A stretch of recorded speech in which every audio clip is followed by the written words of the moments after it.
What's up, y'all? It's Shuffle, and today we're going to do a boss tier list video. And before I get into the stipulations, this has been a video that's been requested a few times in the comments over the last few months, so I decided to sit down and do it. I'm using Tier Maker, obviously.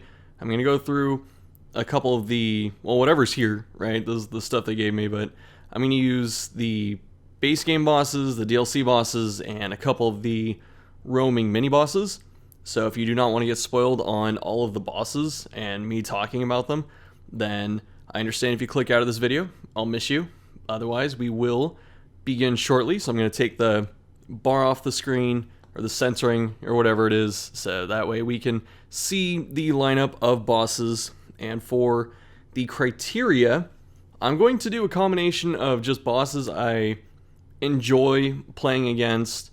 I'm going to try and talk about what I like about them, and I'm going to talk about if they're well designed, or like if they have lore that I enjoy, then I'll talk about the lore. And I'm going to not necessarily go like, you know, this boss is super hard so it's S tier, or this boss is super easy so it's S tier. Those may be like conditions sometimes, because there are some bosses where it's kind of nice if they're easier because they'd be like really annoying if they were harder, or there's some bosses that are kind of too hard sometimes, so like I understand. Before we get started, make sure to follow me on Twitch, join Discord and Twitter, all that stupid stuff. Okay, I'm done. And now we will remove the censor bar. And I'm not going from like S to A, D, or whatever. I'm not going that way. I'm just going from the order of bosses, how I have them arranged here, and then I'll talk about them as I get to them. The criteria, like I said, the ones in S are ones I just think are well designed, or they have like really cool lore, or like I enjoy fighting them, and I like team building for them, or they have like other stuff we'll talk about. The ones as it goes further down, you know, obviously like they're missing some stuff, or like their lore isn't as cool, or their design isn't as awesome, or like they have like bad rewards or something like that. And then obviously if you get to D tier, those are just not fun in any iteration, and they need like a total redesign at that point. We will talk about the D tier like as we see them, obviously. So I'm going to start off with the Collector. Collector I'm going to put in B. I think Collector is a pretty cool fight, all things considered. I do like the idea of this weird creature that just gets bodies and then takes their heads, but not just their heads, like their spines attached to their heads, and the spines grow into these like little tentacle things. And for some reason, he has a Highwayman, a Vestal, and a Man-at-Arms, which means that maybe that's what the devs feel is a good, solid party that covers most bases. And for, you know, most intents and purposes, they're right. The Collector is interesting. I also like the lore. Like I don't think he has like official lore. I know someone made that like comic or something like that for him on Reddit, which I thought was pretty cool. If you haven't seen that, go check it out. Oh wait, that's right. So the cool part about the potential lore for Collector is the fact that he has heads, and you find 3 heads like associated with him. You can also find them in secret rooms. So there's Junia's head, which is the Vestal. There's Barristan's head, which is the Man-at-Arms. And then there's Dismas' head, which is the Highwayman. And it's weird because you start with Dismas, and the game is based on a time loop plotline, so you can kind of see how maybe something like that happens, like the Collector transcends time, or the player is out of time, like outside of the time loop that's happening, or the paradox, whatever you want to call it. So I'm interested to know like exactly why that is. And the Collector himself, the reasons I don't put him higher is because I think that as a unit, or like as a fight, he's not really that threatening, except for Highwayman, which is why he always has to summon 1 Highwayman, and sometimes he gets 2. And like that's really the emphasis of the fight, is how many Highwaymen he gets, and that's like, the fight's supposed to be about Collector, not the Highwaymen, and the Highwaymen themselves are just overtuned. Compared to the other 2, they just hit like way too freaking hard, and I would rather that if they were going to keep Collector like as is, they would rebalance it so he only summons like 1 of each. And then each time he summons, or like when he summons them, like they at least are more effective. Like the Man-at-Arms and the Vestal are a little more effective, or maybe Collector has some more interesting attacks than just like lifesteal and just being a complete nuisance. Really, the fight just comes down to Highwayman, and I think that steals away from Collector's thunder. I think it's also interesting that the Collector shows up when you have too much stuff in your inventory, and then he shows up like because you have that, and then when he dies, he gives you a gem that is very hard to fit into your stuff. So maybe that's intended, where he's supposed to like put pressure on the player to make decisions with their stuff. Otherwise, I think it's just weird that like a person or a unit that's like supposed to show up because you have too much stuff gives you an item that is hard to manage in your inventory. So it gives you more stuff. I don't quite understand that, but I guess thinking that it's intentional to make it harder for the player to decide what to keep is probably the best reason to think about it. So if it's not that, then I don't know what the heck he's doing. I already screwed up my first take, so we're going to do it again. For Shambler, Shambler is S tier. So the Shambler is one of my favorite fights. I think visually it's really fun. I think that even though it summons ads, the ads don't take away from the fight. They just kind of enhance the fight. They also just look weird, and then they're just like coming out of the floor or something. I have no idea what's happening with them. The Shambler is cool because, for one, let me start with the first thing. So the coolest part about Shambler is completely 100% optional. It is a boss that you do not have to encounter unless you choose to encounter it. So if you decide to put a torch into the altar, you're fighting Shambler. If you decide to walk around in darkness, you're going to fight Shambler. But otherwise, outside of those situations, you cannot encounter Shambler. And if you even think about it, if you're walking around in darkness, unless you made a mistake in torches, you're doing it by choice as well. So that means that Shambler is 100% optional, good risk versus reward factor, very cool fight design. The background, as much of a headache as it gives me, I like the background. It does look cool. I wish it was a little bit slower moving, just to make my senses not overloaded. The Shambler, though, I like that it has a great sense of identity, where in Darkest Dungeon, the Ancestor has summoned all the stuff that's, appeared that the player encounters. So, like, it's all the Ancestor's, like, mistakes that you're dealing with, or maybe his choices, I should say. The Shambler is something the player summons.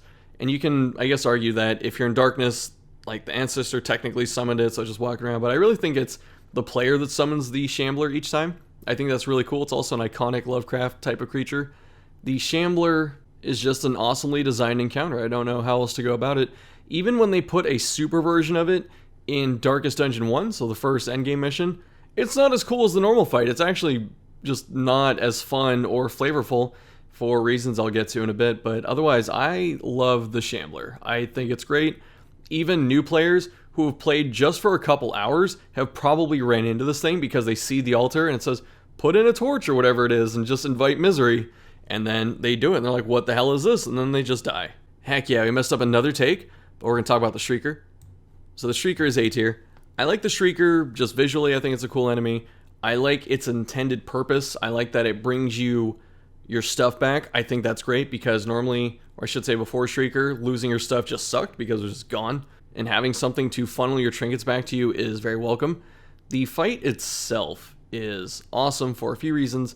I like that it's a short fight. I like that it is a very intense fight, so it's got a lot of lethality over a short amount of time. So the Shrieker is only there for 4 turns. But in those 4 turns, it can easily kill someone. I've had it happen. Other people have had it happen. It can just get like 2 crit pecks back to back and just, start bleeding you pretty hard, and that's it. It gets 3 actions. And then the player also gets the choice of, do I build to kill the Shrieker? Do I build to kill the nest? Or do I build to survive? So you get 3 different ways to handle this fight, and all 3 of them have their own merits on how you should do it. Plus, if you are able to complete the encounter, especially if you can down the Shrieker, then you get cool quirks on top of it, including Corvid's Eye, which is one of the best quirks in the entire game.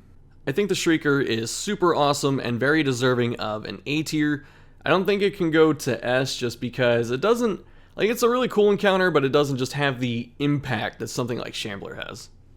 Alright, as we get started here, try and think of where I'm going to put Think from the Stars, and you're probably right, it's obviously D tier. This fight sucks so freaking much. I hate this fight with a burning passion. The only thing that's cool about it is the design. I think the creature looks amazing, and that could be enough to honestly put it into C alone. It probably is, but my hatred of this fight just can't let me get it like past D tier. So the reason this fight is terrible, well, the reasons, there are quite a few. The first is that it is a monster that feels like it's hostile DM type of creation. So if you don't know your tabletop RPGs, I'm going to try and go through this quickly, but there's Obviously, Dungeons and Dragons is the biggest one, or like Pathfinder, Starfinder, and just like a zillion other ones, Call of Cthulhu. There's so many out there that you should be playing because they're all, pretty cool games in themselves. But with those games, whoever runs them is usually called like the Game Master or the Dungeon Master or Keeper or just whatever else other, titles they have. I'm using Dungeon Master, so I say DM. All right, now that is, behind us, the reason this is a hostile DM type of monster is the way it's designed makes it feel like whoever designed it said, okay, players like to stun. It's going to be really hard to stun. Players like to use Bleed and Blight on things that have, multiple actions. Okay, so it's going to be able to cleanse those every single turn so you can't burn it down. Okay, so what if we just use direct damage? Sorry, he gets a giant 80% prot bonus when he gets under half-life, or I should say 40 or 45, whatever it is. It's like, okay, that's cool. Plus, he'll get speed on top of that, which means you can't actually reliably stack Bleed and Blight anymore because he's going to be really fast. So unless you have Plague Doctor or Flagellant, good luck because he's probably going before you. You only get one tick. And every time he gets, like, through his actions or the end of the turn comes up, he drops a crystal, he takes damage. Okay, that's cool. Like, he starts killing himself, which I understand because I shouldn't even say I understand. Like, that's really bad in terms of design. If you have to create a enemy that self-destructs because all of its other defenses are too much and you're worried that the player can't reliably get past them consistently, you should probably reconsider how this boss is made. Because as it stands, it has everything to counter like the majority of playstyles except armor piercing. And Shieldbreaker is already good enough, especially against like the majority of Farmstead content. So why do you have a monster that's tailor-made to die to Shieldbreaker and then to a lesser extent Grave Robber because she can armor pierce? And it's just not a great fight. It's not fun. It's such a chore. Like, you're guaranteed to take maybe 40 stress damage across, like, on each character across the fight because of just how it operates. Probably more than that. I would reliably say you take about 60. And why the heck does this thing have everything under the sun short of a direct bleed attack? It has one of the worst diseases in the game in Sky Taint. It has a 7-point blighted champion. What the hell is that? It has 4-round debuffs that last for days. It has a stun. It lowers your damage. It lowers your speed. It has Vorpal Strike, which can crit for in the 20s. Like, why does it need all of that? Why does it need all of that? You can tell me, yeah, it's supposed to be hard shuffle, but it's one of the last enemies they introduced to the game. Why does it need everything? It shows that Red Hook understands how people play their game and what they do to win, and then they just made something that just tries to hard counter everything, which is why it feels like the hostile DM, insert enemy. Because, as a DM, you start playing with your team, or your players, I should say, your campaign. You play with them for a few months or weeks or, a couple of years sometimes.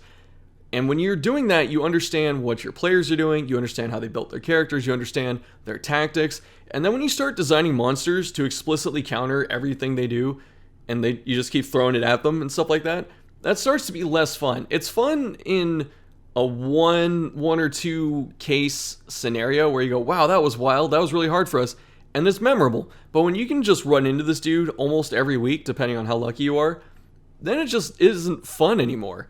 Plus, the rewards that it gives you, it does not give you nearly enough shards for dealing with this complete garbage. And so your choices in getting crystal trinkets are, do I run Farmstead for literally 24 hours broken up into multiple increments? Or do I farm Thing from the Stars literally 100 and something times? Probably more than that, probably like 200-ish. Wait, no, I did my math wrong. Okay, probably closer to like 20-ish. Okay, extra 0. All right, it's late at night, I streamed today, I'm tired, so there you go. But yeah, this fight sucks. I'm not a fan. All right, I tabbed out to make sure I was still recording and everything was working, and it is. So Fnatic is a solid B tier. I debated putting him lower, but the reasons I'm going to put Fnatic in B are really just coming down to the fact I really like a lot of the artistic design for Fnatic. I don't like the combat design because it's basically just Super Hag, and I don't like that. But what I do like is I think he looks awesome. So, shouts to Barassa and whoever else helped on art. Very awesome design. I like the theme. I love the idea of just basically a completely nutty and berserk Van Helsing who for some reason is wandering around the estate instead of going to the courtyard where all his enemies are. I don't quite understand that. Maybe there's a lore thing I missed, so, feel free to tell me. And with the Fnatic, I like that, like I said, the artistic stuff. So I like how he looks. I like how the fight has a very cool background where everything's like on fire. So he just somehow got a bunch of people and took them into the ruins, I don't know, and started burning them. And I think it's a really cool artistic direction. I like that the player gets a heads up when he's going to be there, because if Fnatic is showing up, talking too fast, but if Fnatic is showing up, then you get a custom loading screen. So the player knows he's showing up. And there are ways to mitigate it. You can take only one Crimson Curse person, or you could take a bunch of Crimson Curse people to a boss mission, because Fnatic can't spawn that way. So I like that it kind of rewards player knowledge on if he shows up. And the reason Fnatic doesn't go higher is, for one, like I said, I don't enjoy the fact that he's just super hag. I think that's kind of lame. They could have done something else with it. I also don't like that the rewards for this fight are just bad, because who needs the cure? Like, once you get rid of Fnatic, I don't remember the timeline on when he comes back. Like, I don't think he comes back until like another infestation or something like that. So why do you need the cures at that point? He only gives you a couple too. It's not like he gives you 10 so you can cure your roster. Like, if he gave you a bunch of cures, that would actually be good, because the player can go, you know what, I'm running out of blood because I have 14 people that are cursed. And if I can take down the Fnatic by making him spawn, by using blood people, and also risk taking more blood with me so I have less in town, stuff like that, so there's that risk-reward factor. If I could do that and then spawn Fnatic and then cure like half my roster for it, I'm doing it. And I think that'd be really cool, but instead he just gives you like, what, 3, 4 of those things? Maybe less, like 2? That means that all things considered, Fnatic just isn't as cool as he could have been, but he's still pretty awesome from the artistic direction. And then the lore, like I said, the lore, presentation, art, all of it's just awesome. Alright, Necro, we're getting to our first region boss right now, so that's pretty cool. Necro is a B. I thought about putting him in C, but there are a few things I like about Necro. So he is pretty easy, and I like that he's a great tutorial boss. So he's someone that when you fight him, it's a pretty simple mechanic. From the player's perspective, in Darkest Dungeon, knowledge is like the most important thing, because once you know what you're up against, it's easier to deal with. And that's kind of like a Lovecraftian theme anyway. So with Necromancer, the player can pretty reliably figure out what is going to happen in that fight just by seeing the name of the boss. So when it says kill Apprentice Necromancer, you're going, okay, this dude probably summons stuff. It's a Necromancer, it's in the ruins, it probably summons undead. And you're right. And that kind of rewards the player just for at least reading the name, which is pretty cool. And when you fight the Necromancer, especially the first time, the summons aren't too difficult to deal with. The Necromancer is pretty threatening with the stress attacks it can deal, and then it can deal some moderate damage. So if you don't have like a good, consistent damage per turn game plan, Necromancer can kind of spiral out of control, but still not really. And there are a few ways to deal with him, like you can just run a range team and just shoot him when he hits the back of the party or the enemy formation, and you can just do it that way. I think his move resist is kind of low, so you can just pull him back up if you really want to and just beat him down that way. You can also bully him a little bit with stuns and stuff, because he only has one action per turn, and he's pretty vulnerable to like really anything you want to throw at him. So I think it's a really cool way to do a tutorial boss.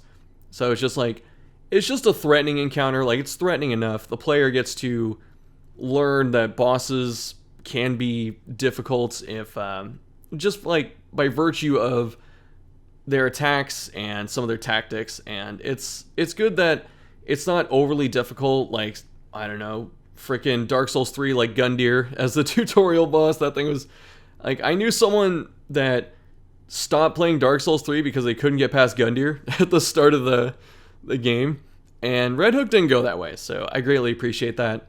And with Necromancer, the other thing I think is pretty cool is I like that it's actually so tall as an enemy.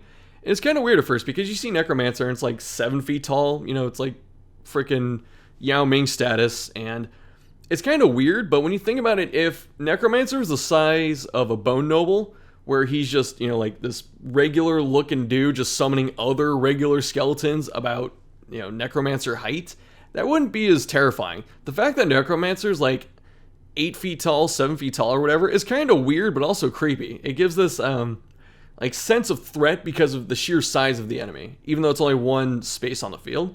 So I have a lot of positives about Necromancer, and I would put it higher if just the fight wasn't so... Like, I respect that the fight is so easy, I just wish it wasn't as cut and dry as just like, it summons dudes.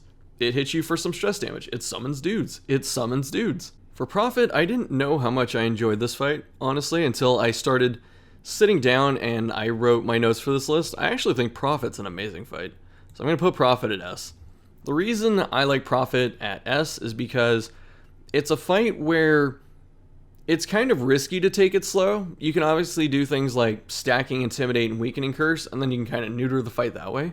But what I like is that if you decide to take it slow and get rid of the pews, then Leper gets some value outside of Intimidate, or whoever else is like in the front line, and you get money for it. So there's a good risk and reward factor there.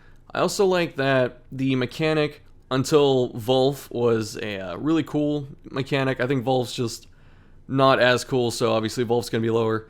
But with Prophet, I like that the rubble really fits Prophet's theme. Like, Prophet with the pews makes it feel like you're in the church, and that's obviously where a divine, or I should say not divine, like a religious being would be. So it's there, it's able to predict where rubble's going to go. I think that's really cool.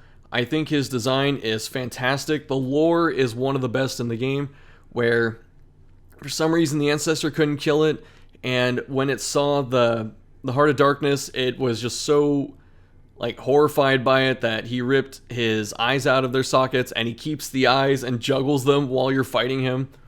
All the little things that the Ancestor talks about, like putting the knives in his back, he has knives in his back, put him in the stockade, he's in like some kind of restraint that he broke his arm out of, which I'm not sure why he has the restraint, but he was also able to like go see the thing and then broke out. I don't know what's happening there. So the Prophet is just a really awesome encounter.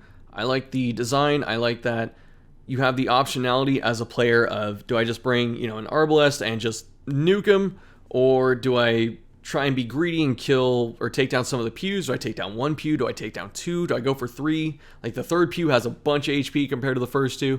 And it's like, what are you going to do?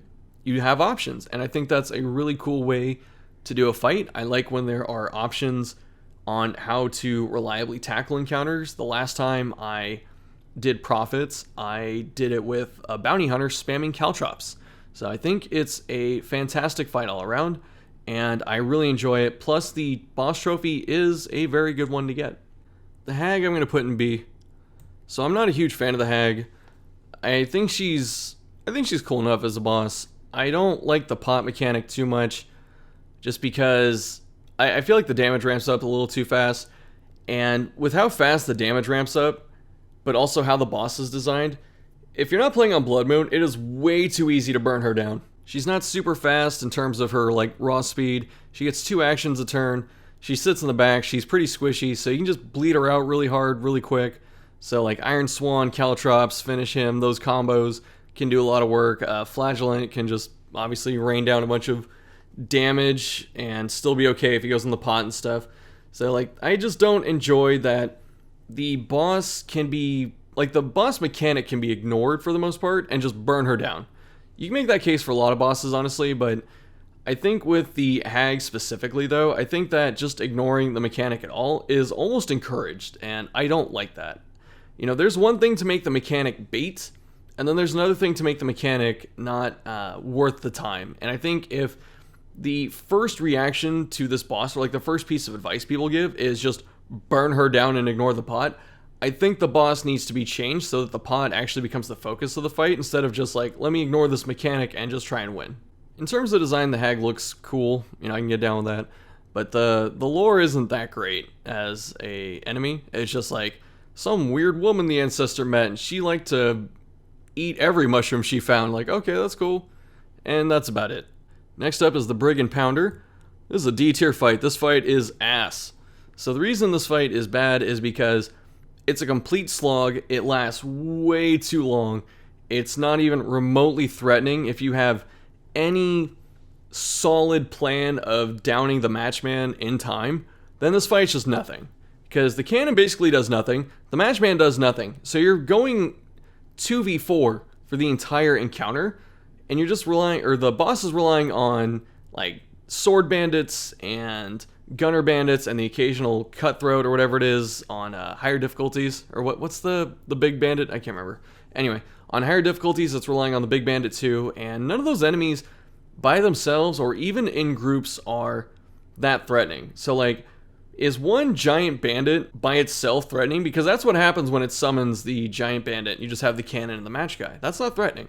Same with like one sword bandit, one gunner bandit. Not threatening. So this fight just takes way too long. It's not a threatening fight unless you just miss or have something, egregiously go wrong. And I guess that's the theme, where it's just, yeah, it's an easy fight to control, and if something goes wrong, you're probably hitting death's door on 2 or 3 people at the same time.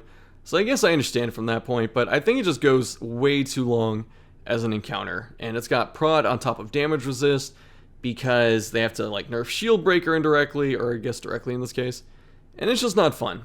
The only cool part about it is the fact that the lore is interesting, that the ancestor was depraved enough to turn a freaking cannon against his own citizens, and the matchstick is a pretty cool boss trophy. Otherwise, this fight is just garbage. Sirens next in the B tier as well. Siren's an interesting fight. I like her mechanic. I think it's very thematic. I understand why she summons enemies, but I don't like that she summons enemies. For bosses that do summon, like Necromancer, it makes sense that Necromancer summons. Collector, it makes sense that Necromancer, that Collector summons. Shambler, I have no idea what the hell the lore is with Shambler and Lovecraft, but it summons, and the summons are gnarly, so that's cool. But the Siren, like I said, it makes sense that she summons, but it's just not as satisfying when she summons. It's kind of like in other games like Destiny and stuff like that, where it feels like they just summon things to fill the room, and they think that that's like the threat, or like part of the threat, just like, here's another thing to deal with. Like, I have to deal with, 30 HP and 17 damage coming out of this Cove Leper, okay. And that's just not, it misses with the Siren, is what I'm trying to get at.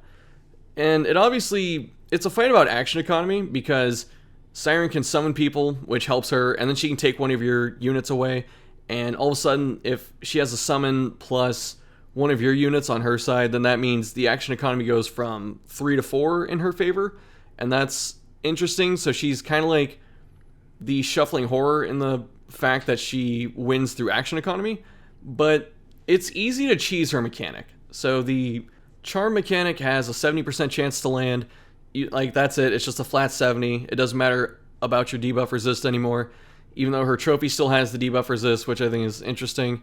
And the targeting priority usually does focus on someone with lower debuff resist, so that's just kind of a way to get around it. And it makes Antiquarian actually really good in this fight, because Antiquarian can just be fed to the Siren and do nothing besides like protect me, which is kind of threatening, but still not threatening because Siren's taking damage, even though she's got more defenses, and it marks her, so you can just shoot you can shoot Siren or something if you have a synergy. But since it's also an attack like that, you can make it miss. So you can just, with Antiquarian, dodge spam, and if it fails, then you can just feed her Antiquarian in most cases.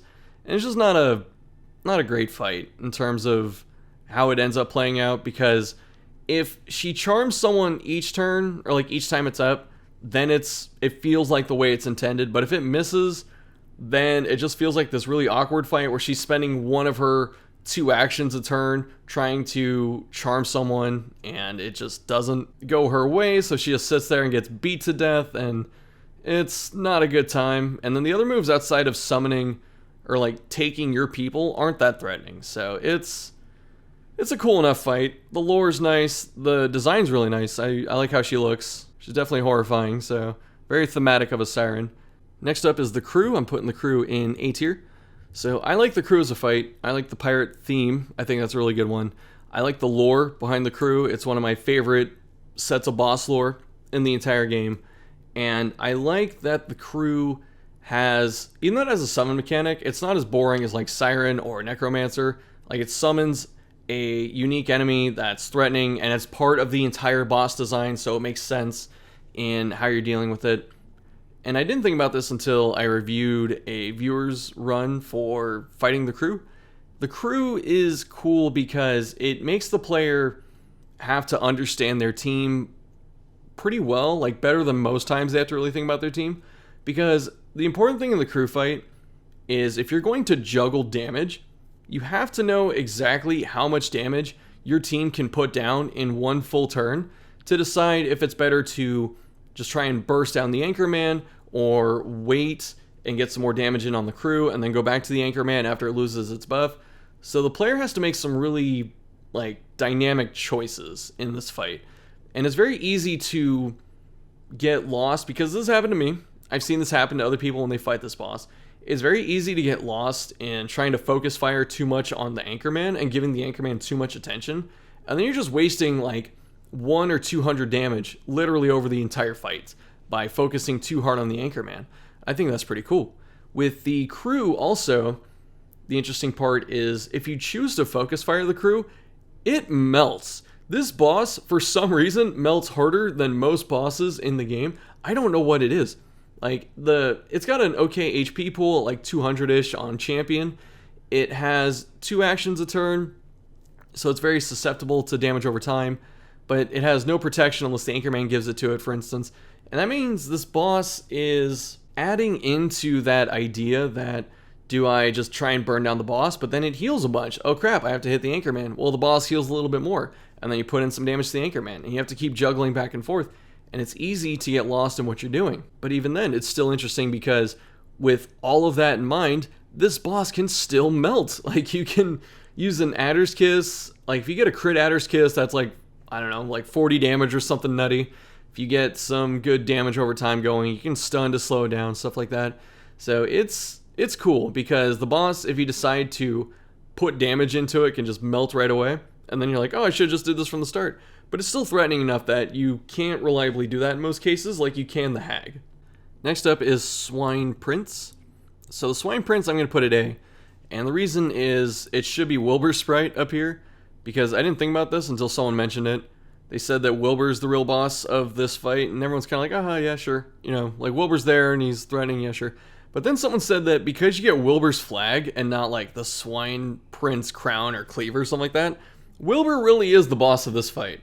And it makes sense. So I think Swine is pretty cool as an encounter. I think that it's weird that Swine Prince has this really beefy arm, or I guess porky arm, and it chooses to swing at you with the bony arm with the rusted cleaver. And with Wilbur, it's funny because obviously you have this ginormous, just hulking pig mass with its guts spilling out with a giant axe and a crown. You go, okay, I'm supposed to beat this thing, or no, I'm supposed to deal with this. Oh my goodness. And then you see Wilbur in the back with his little air marshalling flags and the headband looking like a little Rambo pig, and you go, oh, maybe I'm supposed to kill this very tiny annoying creature that's stunning me and marking me. I'm probably supposed to do that. And so you decide to do that, and then you just get frickin' mollywopped by the Swine Prince because you're doing that. So I think that's kind of, it's very underhanded from Red Hook because in most fights, it's better to kill ads. There's only 2 fights in the game where it's not better to kill ads. The Shuffling Whore is the other one. So with the Swine Prince King God, Prince of Persia dude, it's better to just try and survive the onslaught of attacks than kill the boss. I think that's pretty cool because once you understand that, the boss is, it's threatening. Sometimes it can stun your healer and you have 2 people marked and it gets this fat crit and that's just terrifying. But it's actually fun to play against. It's also very fun to team build against because you can run guards and deal with the mark mechanic that way by trying to guard people. If you have 2 guards, then you're usually pretty safe against the mechanics themselves. Or you can run Arbalest, and Rallying Flare just completely trivializes this fight. And that's really fun to see because Arbalest just gets this time to be MVP in a boss fight, and that's really nice to see.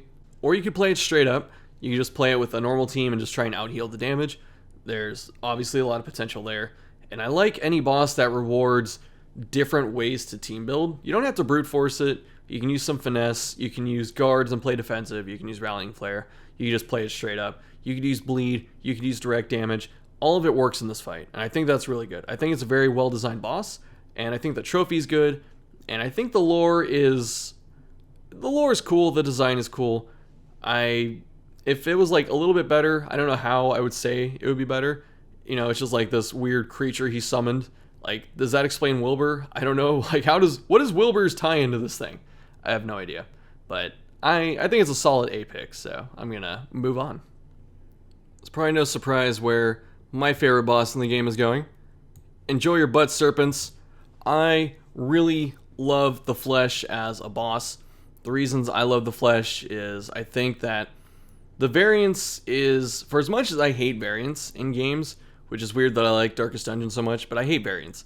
But with how crazy the variance can be in this fight, I like that it all kind of makes sense, and from the thematic aspect of the fight, it makes a ton of sense, because the way this boss is portrayed is it is just a room filled of random pig parts. It's not like one creature that's like sliding around and stuff like that. It's just a mass of literal flesh.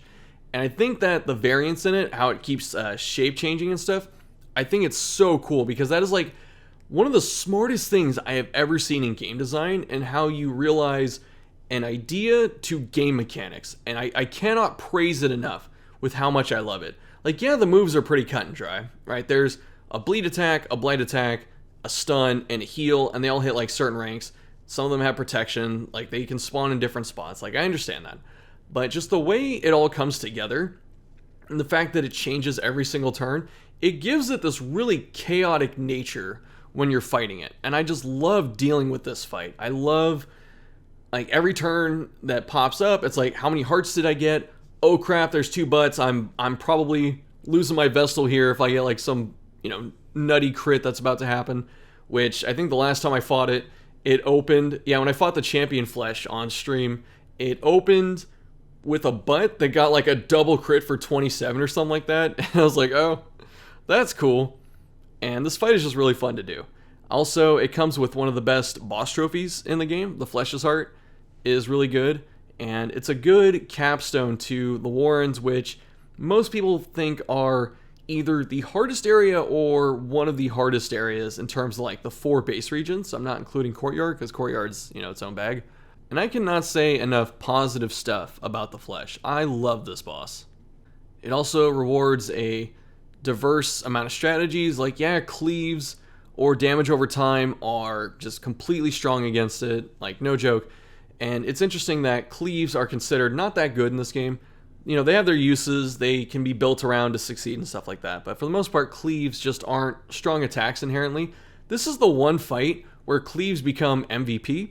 So anything that can target multiple enemies or multiple spots at the same time does very well in this fight. Or it's weak to bleed and blight for the most part, or at least you can stick them reliably. So if you want to run Plague Doctor and Flagellant together, you can do that. If you're on a run Houndmaster and like use 2 Houndmasters for double Hound's Harry, you can do that. If you want to run Shieldbreaker and just Impale spam, you can do that, especially because that's protection, so Shieldbreaker has other stuff to do. Then finally, I like that the heart randomly shows up in each part. And when I fought this on Apprentice last time, I got 4 hearts at the same time. I didn't know that was a thing. And it's kind of funny because obviously it's going to heal for a bunch, but the heart is the one part that takes like the most damage in this fight. So it's kind of cool that the heart is also like whack-a-mole. So if you want to run a direct damage team, you can just wait for hearts to pop up and hit them. I wouldn't recommend that, but you can do it. So I like that this fight has interest. The lore is kind of meh. It's just like Ancestor had too many pig parts. What's he going to do with them? I don't know, just threw them down the drain. And then they became this thing. So the lore is kind of eh. But for the most part, outside of that, I think that the way it's described in that lore and the way it translates to game mechanics, I think is flawless. I think it's just absolute genius how this fight plays out. Oh yeah, there's one more part. So the boss doesn't have the normal little turn action bar thing to let you know that it has a turn up, which means that it becomes more important to keep track of this enemy when you're fighting it, because you don't know when its turn or if it has turns up unless you're really paying attention. So it's very easy to lose track of what's happening, which just adds to the chaotic nature of the fight. Yes, the crocodile, which I am pretty confident is a running joke about Randy Orton, because this thing submerges and then uses Apex Predator, which if you know your WWE, apparently Randy Orton's called the Apex Predator, and the meme is RKO out of nowhere, so you submerge and then use Apex Predator out of nowhere, and that's it. Woohoo. Good job. Good memes. But this fight, the crocodile, I really just don't like it. The design, like the visual design of the croc is cool. I like that it has this like weird beehive thing coming out of its back, and it's got weird little insect legs. I think that's pretty funny. But the fight is annoying and just not fun. The reason it's not fun is because this fight can be pretty easy or incredibly difficult depending on RNG. And you can argue that RNG is like a huge factor in every fight, but I feel like RNG matters so much in this fight specifically. And it comes down to, did the Croc decide to cleave you or not? If it decides to crit you, not crit you, if it decides to cleave you, a few times straight, it's a much harder fight than it would be if it didn't. So if it's cleaving you or not is really the biggest dictator of the difficulty here. And I don't think that that's a strong way to do the boss. Like, it moves, it doesn't really have a unique mechanic, it's got the reeds, so I guess that's kind of unique in a way, but Ancestor already had that, or I should say Heart of Darkness. So it's really not that special here, and to an extent, the Prophet has that, like ways to block the player from hitting it. So with this fight, it's not special, so it's not that fun. And then the fact that all of the challenge comes from, did it decide to hit more than one person or not, is kind of telling. Of course, sometimes you can be like me, where the Croc decides to hit your Vestal like 6 times straight, and then she goes Virtuous. That's a thing. But if that's not happening to you, and it's just spreading out a single attack everywhere it's going, then this fight's really not that hard. And between its ability to heal and dodge and stuff, and its like little amount of protection and all that, it turns into kind of a slog. So you just have this slow fight where you're just waiting to see if it cleaves you or not, and that's just not fun to deal with. Up next is Garlic Butt, aka the Baron. So the Baron is S tier to me, and there are things I don't like about the Baron. I don't like the 3 actions and the cleave spam. I think that's kind of whack. But everything else I really enjoy about the Baron. I like that the arena you fight the Baron in has witnesses, like there's an audience there, which shows off that the Baron is like literally just trying to put on a show. It uses a move called Crowd Pleaser. It has a 3-act structure. It has an audience. It's really cool in that regard. I like the 3 acts themselves. I think it's a very interesting way to do a fight because it's obviously just a percentage chance to open the Baron, and then it just goes up every time you take down eggs. I like that damage over time transfers through the eggs, so if you want to plan out what you're doing, then you can just drop bleed and then open them up and hope you got something that's not the Baron, or maybe you did want the Baron. But I do like the pacing of the fight. I like how the 3 acts play out. I like that you can run either riposte spam to take them down really quickly, or I like that you can run heavy bleed to take them down. I like that you can still succeed with a control strategy, which is, I failed at that, but I beat it with that before too. So I like that you can take down the eggs one at a time if you want to and deal with it that way. I think it's just a really cool fight in general. It can also be really challenging. Some of these bosses, once you know the mechanics, are kind of a pushover. And even if you bring Riposte to nuke the Baron in a short time frame, Baron can still put down a lot of damage. So between the cleave and like the other direct hit attacks, and sometimes you pop a Chevalier open or something like that, the Baron is threatening just across the board. And I think it's a really fun fight. Viscount, this fight sucks. So the Viscount it's interesting. I like that the bodies are a fun mechanic, but like that's all it has going for it. So the Viscount himself, I don't like it for the same reason I don't like the Hag, where you're encouraged to burn down the Viscount. I tried this recently and I lost by trying to take down the bodies first, which actually I tried to burst him down first and I failed. Then I tried to kill the bodies and then I failed and still lost. But I've also won it by taking down the bodies before. But for the most part, you're just encouraged to burn him. And I didn't really think about that too much until, like I said, I started doing notes for this video. And I was looking at the buffs he got for eating bodies and stuff. So between how long it can take to get rid of all 3 bodies, coupled with the stat gains that Viscount gets from eating on the bodies, alongside the Viscount's very shallow HP pool, even on Blood Moon, he does not have a lot of life. Which means that this fight is encouraged to burn him down. The same reason I'm not a fan of the Hag is the same reason I'm not a fan of Viscount. You are encouraged to ignore the mechanic. You are encouraged to burn down the boss. Next up is Countess and the 3 Tile Booty. I think Countess is a A-tier fight. She's pretty cool. I like that you get a animated scene when you fight her. I like that she has a hallway of just basically horny simps sitting out there begging for her. I think that's pretty funny. I like that the fight has the feel of a dance because obviously in the animated video she is dancing with the ancestor. So I like that between the 3 phases and how consistently she goes into them, it feels like a dance in that way. Stumble is a dance, and it's a challenging fight too. I think it's the hardest fight in the game. I was kind of waffling on that earlier today, and then Thick said no, it is the hardest fight, so I felt redemption for struggling with this fight sometimes, and I think it is a very challenging fight. And between that and the lore, it makes it very special, so I have a lot of respect for Countess. My complaints are how long the fight can be, and the complete garbage piece that her trophy is, the Countess fan. That thing is so terrible. For those 2 reasons, I cannot justify putting her higher, but there's something to be said the fact that she gets a very cool set of cutscenes, some interesting story, and kind of an open-ended question. Like, the ancestor learned about the Heart of Darkness by drinking her blood, obviously. So how did the Countess get her powers? I actually don't know the answer to that. The statue is D tier. This fight sucks complete booty. I really don't understand the thinking behind this. It's an interesting fight for the one time, but this is the fight that Red Hook chose to make the player do repeatedly to get Crimson Court trinkets.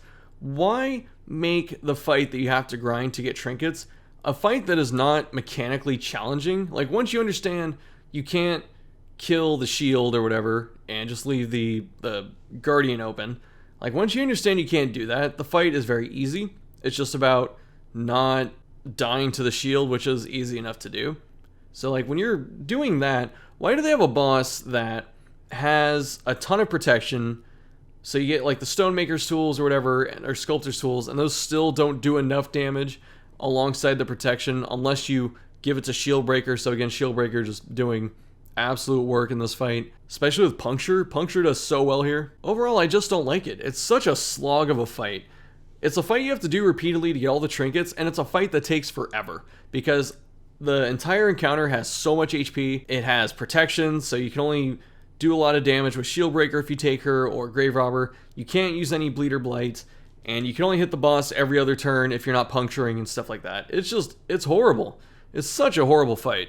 And the fact you have to do it a good maybe 8 or 10 times in a playthrough to get all the rest of the trinkets is ass. This fight is ass, and you have to do it way too many times to get all the stuff.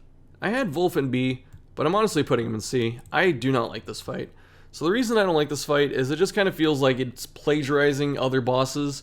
It has the Prophet mechanic of dropping bombs, and then it has the Pounder slash Necromancer slash Siren slash Shambler slash Collector slash Crew. I hope I got the point across. Mechanic of summoning dudes. It's like, do you need more things that summon dudes? I really don't think so, especially another brigand boss.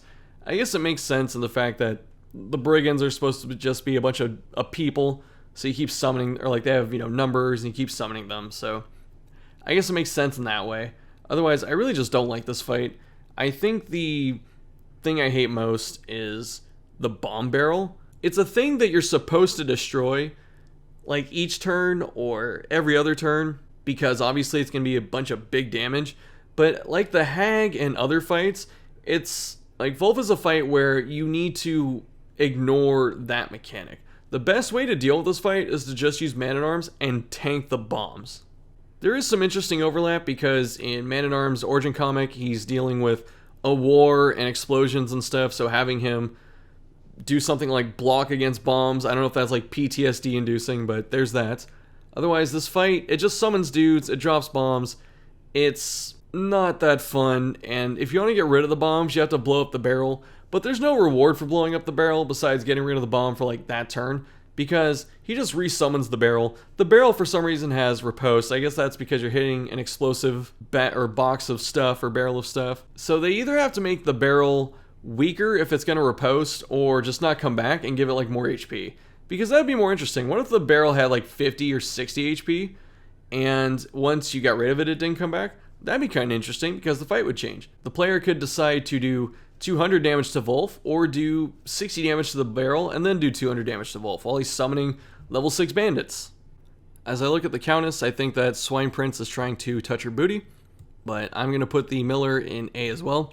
I like the lore with the Miller because it just seems like the Ancestor was having a bad day or something and decided to screw with the Miller and blow up his windmill and stuff like that.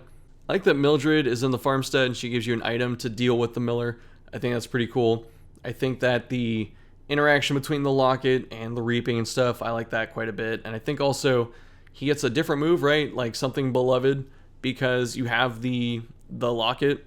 So I think that's actually really awesome. The fight itself isn't too challenging. The only time it's like actually kind of hard is when he decides to just spam the reaping 4 times straight. That's more of an issue with Farmstead in general because both of the unique Farmstead bosses are just cleave machines, and I hate that.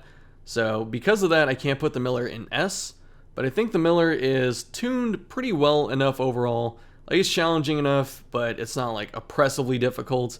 It has some cool lore. I like his design. I like his movesets. I like that the locket does stuff, and because of these things, I will put the Miller in A, but I don't think I can put him higher than that. The Sleeper, I made this a game sin. This thing is one of the worst bosses. So the reason the Sleeper sucks is because, just like the Miller, it is a cleave machine, but the Sleeper is worse. So the Sleeper is just designed as a boss with Endless in mind, which you could argue is good design. You could argue that, but I don't think it's satisfying design. The Sleeper is just there to cleave stress and cleave damage over and over with its protection, so it's harder to take down, and it's just going to spam those cleaves until it dies. The reason it spams those cleaves is because they want you to take enough damage in Endless to die to stress or die to damage. Phase 1 is way more entertaining than Phase 2 of the Sleeper. It's honestly just a terrible, terrible boss. It has a very cool graphical design, but the gameplay is pretty freaking weak. The Shuffling Horror I was going to put in B originally, but I'm going to put it in A. I can't put it higher than that because it's basically just super Shambler. What I do like about the Shuffling Horror is that it's in a way familiar to the player because most likely the player has fought a Shambler by the time they get to the end of the game. So they've seen it, they know what it is, and then they see this and they go, wow, that's different. It looks different, it acts a little bit different because it has 2 actions a turn. It focuses on just doing a bleed cleave against you, and then it doesn't summon Clapper Claws, so that's different. You don't fight it in Torchless, which is different. So it has enough differences to make it nice, even though it's pretty close to the same as a visual design. What I do like, if you notice between these 2 sprites, the eyes in this one are not glowy anymore, but in this one they are. So that's probably because the little parasitic infection has taken over, and it's just using the Shambler's body. So it makes sense that it doesn't have all the same powers. The fight also has the same thing as Swine Prince, where there's a trap in killing the helper. So if you kill Wilbur, you take way more damage than if you don't kill Wilbur. If you kill the Cultist Priest, it summons that weird structure parasite thing, I forget what it's called. It summons that, and that thing just spams like guard and defense on the Shuffling Horror, and that's way harder to deal with than surviving the Cultist Priest for 4 turns. I think it's pretty evil to put a trap like that in an endgame mission, but otherwise the player should be able to deal with this because unlike a Shambler, like when you look at the endgame mission, it says defeat Shuffling Horror. So the player can go, oh, I'm probably going to get moved in this fight, so they have to plan appropriately. I think that's cool. And if you have taken down a Shambler, it's fun to see the changes to Shambler. And if you've not taken down a Shambler, like if you just haven't fought one in your entire playthrough for some reason, and then you see this thing, it's freaking weird and creepy. I think both of those instances are really fun and good for the player. Templars, I'm actually going to put in C. I had them in B, but the more I thought about it, I like their designs in terms of like how they visually look. I think it's really fun. I don't understand why the Cultist Brawlers, I'm assuming they're Cultist Brawlers, who have the Wolverine claws, like their slashy claws, and then they turn into pincher claws. I don't quite understand that transition. But with the Templars, I think it's cool that they have a Revelation attack, which the tough part about DD2, besides the length of it, and the enemies are kind of threatening, the toughest part about it is the fact that you have to take 5 trinkets instead of 8. So when you have to put on the torches to deal with Revelation, and then you have to take a guard to make sure that you just don't get dumpstered on the 4th person, That means that this fight, or these fights, get a little bit harder because you can't put on your strongest stuff. And I guess that's pretty cool. Otherwise, outside of Revelation, like, their moves aren't that crazy and off the wall. They have like cleave and stuff like that, but I mean, even the Templar, like, blade cleave is not as threatening as cripple them. It's probably close to it. Like, it is pretty strong, but I'm way more afraid of cripple them than I am of Doomsday, or whatever it's called. So that just leaves them with Revelation, and if you're blocking Revelation correctly, then these fights are easy. So with no lore and a pretty easy mechanic to disable, I don't like much about these fights besides the fact that they look pretty cool as enemies. Next is the Sis, which I'm going to put in C. I like the design of it. I think it looks really cool, but I don't like how the fight plays out. It has the equivalent of a matchman mechanic, which we've already dealt with Pounder 3 times at this point, most likely, so that's not as fun. And then it teleports you, which makes the dungeon harder, but like, that doesn't say as much about the boss. It just says like the actual dungeon design is more threatening. But I guess you could say that's a point for the boss. You know, I wouldn't hold that against you. The Cyst itself, though. The Cyst itself has only like a couple attacks, and all it does is some pretty heavy direct damage and some blight. That's all it has going for it. Otherwise, you're just trying to survive its onslaught of attacks that can cleave while you try and take down the teleporting Cellstock, which is the actual boss of this encounter. So as long as you can consistently take that thing down, then you're not worried about the Cyst, really. And characters you don't think would be good in D3 are actually really good, like Plague Doctor. She's fantastic in this dungeon. I just think they kind of missed the mark with this fight. The other thing I don't like about this fight is the fact that you can do it multiple times, and I don't mean getting teleported and running back to it. You can find a Cyst in like every hallway, or like most hallways as you head towards the center, which it makes sense from the design standpoint because like the closer you get to the exit, the more you have to deal with this mini-boss. You can't escape this mini-boss except for, I think, one path. You can only fight one of them, but you have to either get teleported there or walk this super crazy route to get there and like walk past it. So the Cyst is, or it loses its charm because you can fight, 4 of these in a dungeon. You should only be fighting 2 if you know the way, but sometimes you can fight 4. And that's just not as fun as it could be because that takes away from the uniqueness of the boss. Like, if you had to fight the Broken Templars and then you get to the Locust Beacon and then you get teleported, that's crazy. But since you get to experience the teleport several times over the dungeon, especially the first time around, it loses its effect. It loses its threat over the mission, and it becomes more of a nuisance than something that's just terrifying and, I don't know, crazy, unknown, other dimensional stuff like it's supposed to be. Heart of Darkness, easy S tier. This fight is super cool. It's not the hardest fight in the game, which I'm appreciative of.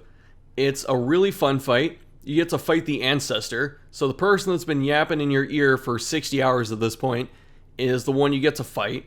Then you get to see what he found under the manor. You get to see that it's probably the Heart of Darkness that's making you hear the Ancestor. The Ancestor's probably just never been there, so you have to listen to the Heart of Darkness try and tell the heir to come back to the estate and take people down to it and feed it. And it's a really cool fight. My only complaint is the spiral background it has. It's like the Shambler background, but they just gave it a different texture. I don't like that at all. It gives me a headache. The craziest part, and I'm actually not going to spoil this just in case someone has not beaten the game and they're just watching this video, I'm not going to spoil what the mechanic is at the end. But it is a very crazy thing the first time you deal with it, because I remember in my first playthrough, because I recorded it and it's on YouTube obviously, so when I got to it the first time and that part happened, I went, what? And I was so confused. And then it happened and I started like freaking out because like I didn't expect it to do that. And it feels so bad because you see what are like how the characters react. And I think it's a really well done encounter. Plus you get to hear that final boss or the final fight music again, which you've been hearing in the other DD missions. But the final boss music is so good. It's probably the best soundtrack outside of maybe like DLC stuff, but the final boss music is like the best combat music on the game, I would say. So top to bottom, this fight is awesome. The theme is awesome. The storytelling is awesome. The design is cool. I like the phases it has. I like the mechanics of it. and it's not overly hard. It's just kind of like the game is giving you a handshake saying, you made it this far, check out this really cool thing, you know, get this narrative dump also, and we'll see you next time. Speaking of, that's going to wrap up this video. Thanks so much for watching. I know it's probably a long one. It took me about 2 hours to do audio, so there's that. Hopefully I can chop it into something shorter. And in terms of projects coming up, I'm going to do a new player's guide and some other stuff I've been working on. I can't remember off the top because I guess the spotlight's on me right now. Otherwise, in the meantime, join Discord if you haven't. Very cool people in Discord. We have like 400 people. 400. That's a lot of people in Discord. You know, not all of them talk, but that's cool. We have like 400 people. Come say hi. And then also when I stream on Twitch, come say hi because the stream is steadily growing. It's been a complete blast. I've met so many cool people already. Some people come from YouTube and they say, hey, I saw your videos and it's cool to see you live. Some people say, my first time in the stream, you're really cool, and then they check out the videos or jump into Discord, and it's really just been super fun getting to meet everyone. So it's been an absolute pleasure, and I guess I'm going to shut the heck up. So next time, probably the stuff you've been seeing, so like Blood Moon VODs, random ideas that I come up with, like spur of the moment, those are fun videos to make, some viewer runs, a couple guides, new player guide, antiquarian guide, soon TM, and thanks for watching, and I'll see you later.